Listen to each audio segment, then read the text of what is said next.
सलमान अली आगा की वाइफ ने एक स्टोरी लगाई कि लोग उसको गालियां दे रहे हैं आके। पाकिस्तान की बात है, पाकिस्तानी जाने। पर मैंने कुछ इंडियन क्रिएटर्स को देखा जो ज्ञान पेल रहे हैं कि नहीं नहीं नहीं, फैंस को ऐसा नहीं करना चाहिए, फैंस अपनी हद में रहें, फैंस को ऐसे किसी की फैमिली के बारे में नहीं बोलना चाहिए। पर यही चीज जब अपने प्लेयर्स के साथ होती है तो इनके मुंह पे ताला लग जाता है। किसी की बीवी को गालियां दी जाती हैं, किसी की बेटी को दी जाती है, किसी की गर्लफ्रेंड को दी जाती है, सबको रेप थ्रेट्स अलग से मिलते हैं। पर यहाँ इस टाइम पे कोई नहीं बोलेगा। जान लो क्यों नहीं बोलेगा, मैं बताता हूँ। समझ लो मैं रोहित की तरफ से वीडियो बनाता हूँ, रोहित का फैन हूँ, रोहित वालों ने मुझको फॉलो कर रखा है। अब ऐसी कोई चीज हुई, विराट कोहली या धोनी के परिवार में से किसी को गाली दी गई, रेप थ्रेट्स दिए गए, मैंने उनके सपोर्ट में वीडियो बनाई, तो लोग ना मुझको अनफॉलो कर देंगे, रोहित वाले मुझको अनफॉलो कर देंगे। और ये ऐसा नहीं है कोई मैं हवा में बोल रहा हूँ, ये प्रूवन बात है। लोगों को अपना देश नहीं सुधारना है ना, ये ह्यूमैनिटेरियन का काम करेंगे कहाँ जाके, बाहरी देशों के लिए। अरे पहले अपना देश सुधार लो, अपना घर सुधार लो। ब्लैक लाइव्स मैटर, सारी जिंदगियां करती हैं भाई, ब्लैक भी करती है, व्हाइट भी करती है, ब्राउन भी करती है। आई स्टैंड विद गाजा, नहीं नहीं नहीं नहीं नहीं, I stand with India first. उसके बाद मेरे अंदर जान ताकत बचेगी तो मैं आ जाऊंगा गाजा के साथ स्टैंड लेने। मैं अपने देश में पहले जो रेसिज्म चल रहा है मैं उसको हटाने की कोशिश करूंगा, उस पे दो चार लोग को बातें बताऊंगा, उनको पकड़ूंगा, उनके ऐसे ऐसे कॉलर पकड़ के हिलाऊंगा, चार थप्पड़ मारने होंगे, चार थप्पड़ मारूंगा।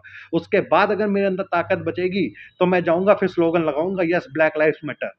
यहाँ मैं स्लोगन लगा रहा हूँ, black lives matter, black lives matter. अपने देश में अपने पड़ोसी को बोलना और चिंकी जाके दो मोमोस लगा दे। यही हो रहा है भाई। नॉर्थ ईस्ट का भी आप लोगों ने देखा ना, उनको कैसी कैसी गंदी गालियां दी गई, उनके जॉब के बारे में बोला गया, उनके जो कल्चर है उसके बारे में बोला गया, जहां से वो आते हैं वहां के बारे में बोला गया। और ये वो लोग हैं जो एक एमएनसी में बढ़िया एक ओहदे पर काम करते हैं, ठीक है, अच्छे खासे पढ़े लिखे लोग हैं। और यही लोग हैं जो वहां जाके आई स्टैंड विद गाजा का स्टेटस लगाएंगे, ब्लैक लाइव्स मैटर का स्टेटस लगाएंगे। पर अपने देश में, और मैं कोई ये स्किन कलर या गाजा हो गया एक मुसलमान कंट्री, मैं उसके लिए नहीं बोल रहा हूँ। बांग्लादेश में जो हिंदुओं के साथ हो रहा था मैं उस पर भी बोल रहा हूँ। भैया मेरे को मतलब नहीं है वहां से। मैं पहले अपने देश के हिंदू बचाऊंगा, अपने देश में जो मुसलमान हैं उनको बचाने की कोशिश करूंगा, जो रेसिज्म अपने देश में फैल रहा है उसको रोकने की कोशिश करूंगा। उसके बाद मेरे अंदर ताकत बचेगी तो मैं आ जाऊंगा आप लोग के साथ खड़े होने, वरना मैं नहीं आऊंगा। कॉलेज में लड़कियों को घसीटा जा रहा है, रेप थ्रेट दिए जा रहे हैं, कोई भी टॉपिक हो, मुझको नहीं पता वहां कौन सही था कौन गलत था, पर किसी को ऐसे घसीट के लेके जाना, उसको रेप थ्रेट देना, ये गलत है। और जो अपने देश के साथ नहीं खड़ा रहता है, चलो पॉलिटिकल एंगल यहाँ से हटा दिया जाए, क्योंकि वहां पे हो जाता है कि भाई ये मंत्री अपनी जेब भरने के लिए ये पॉलिसी लेके आया है, उसने अपनी जेब भरने के लिए ये चीज करी है। मैं पॉलिटिकल एंगल की बात नहीं करता हूँ, पर स्पोर्ट्स, मैं अपनी बात कर रहा हूँ। मैं क्रिकेट के अलावा कुछ नहीं देखता हूँ। पर मैं को अगर मालूम चल रहा है कि इंडिया का ये कबड्डी मैच हो रहा है, इंडिया का ये एमएमए फाइटर यहाँ लड़ने गया है, इंडिया का ये हॉकी मैच हो रहा है, मैं कभी ये नहीं चाहूंगा कि इंडिया हार जाए। भाई अकेले नहीं है तड़ बैठ के पूरा पूरा मैच देख पाने की।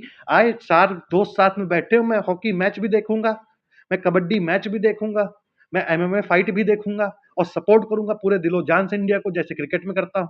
पर कुछ लोग को लगता है ना कि क्रिकेट ने एक तो स्पोर्ट्स को ओवरऑल टेक ओवर कर लिया है, तो अब क्रिकेट बहुत बेकार हो गया। ये लोग दिलो जान से चाहते हैं कि इंडिया हार जाए। एक चूतिया की मैंने बात सुनी, वो कह रहा है कि मैं चाहता हूँ इंडिया जिम्बाब्वे से हारे और बहुत गंदा हारे।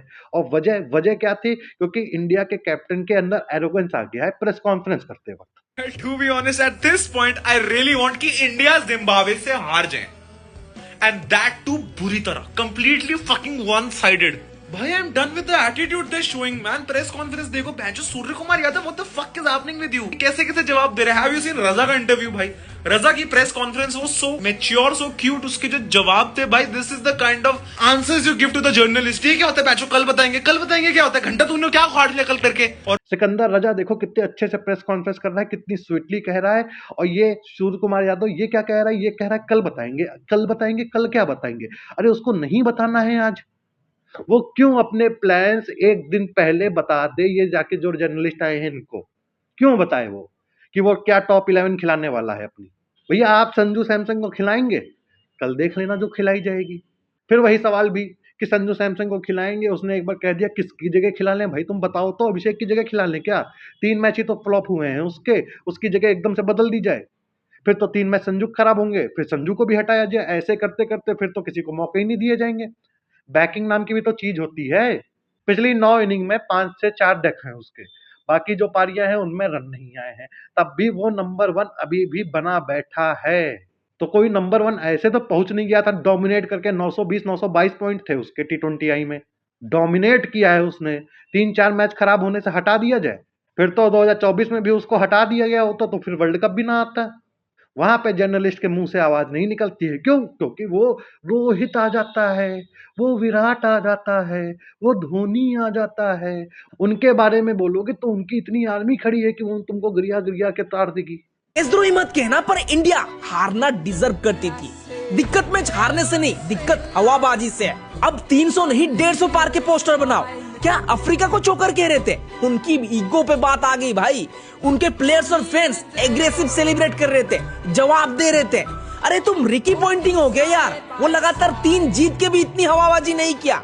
हम लास्ट 17 सालों में 2 वर्ल्ड कप जीते हैं, और उसमें भी शुक्र मनाओ एक में तो विराट कोहली था, वरना वहां पे भी चौकी थे हम।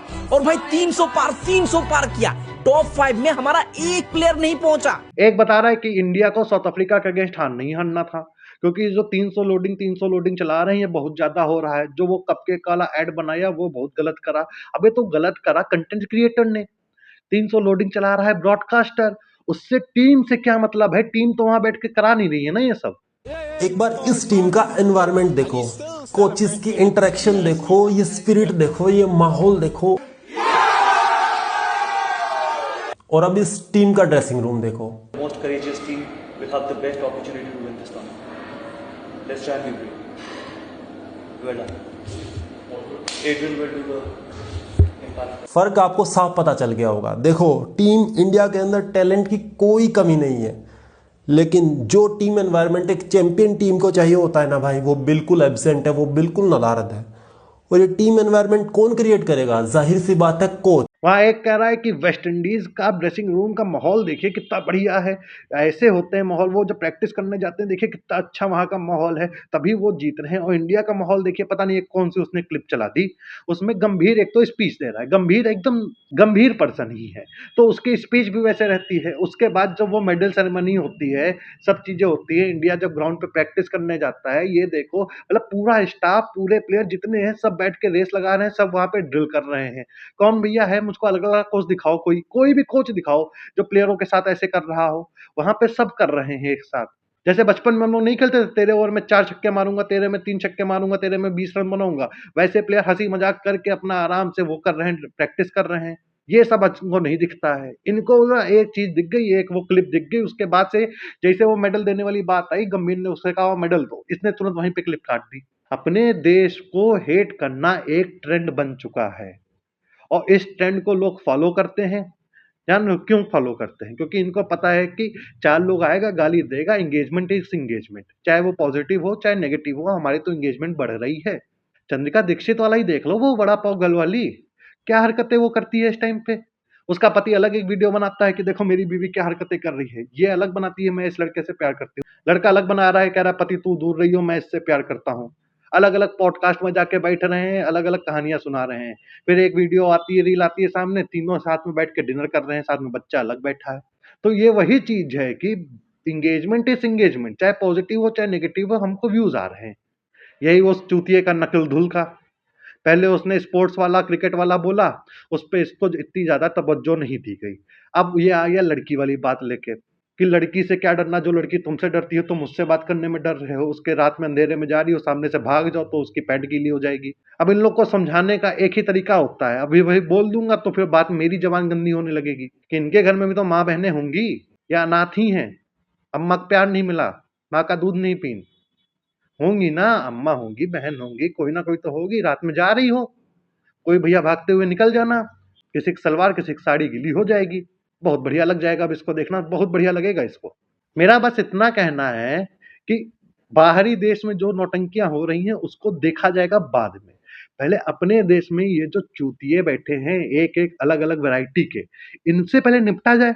अरे यार बोलोगे नहीं बोलूंगा महाराष्ट्र में रहते हो, मराठी बोल सीखना पड़ेगा, ठीक है? मराठी नहीं बोलूंगा। ठीक है, पुलिस आएगा ना फिर वो बताएगा। इनको कैंसिल आउट करा जाए ताकि इनसे कोई इन्फ्लुएंस और दूसरा ना हो। इनसे इन्फ्लुएंस कोई दूसरा होगा, दूसरा ऐसी बातें करेगा, उससे 2 और हो सकते हैं इन्फ्लुएंस, फिर वो तो चेन ऐसे ही बनती चली जाती है ना।